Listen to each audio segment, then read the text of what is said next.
let's imagine a few real life scenarios. Okay, so in scenario one, imagine that a jazz singer has hired you to play piano for them.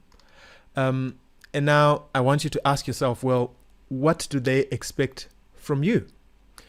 They expect quite a lot. Okay, so first of all, they want you to know the song that they're singing. So if they say, let's do Fly Me to the Moon, they're expecting you to know what that is.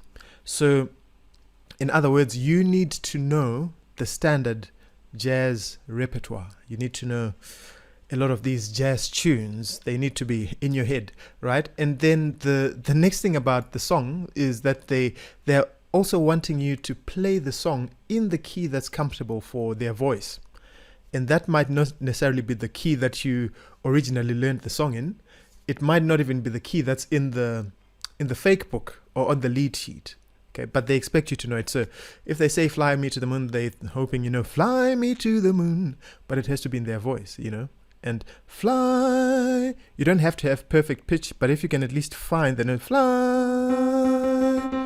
Okay, and that's that.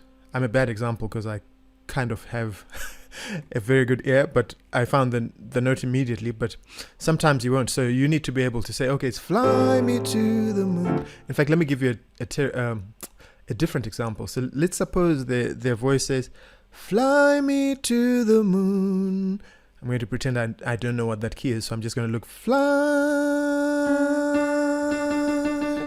So the song's now in a different key, right? I'm in the key of D.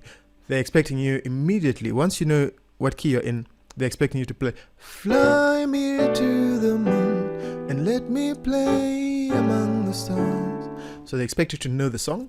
They expect you to be able to transpose so that you can play in the key that's comfortable for their voice. Okay, that's very important. And the third thing is they want you to play the chords for that song, but in interesting ways, you know, with beautiful colors and good voicings, and sometimes just some very tasteful substitutions.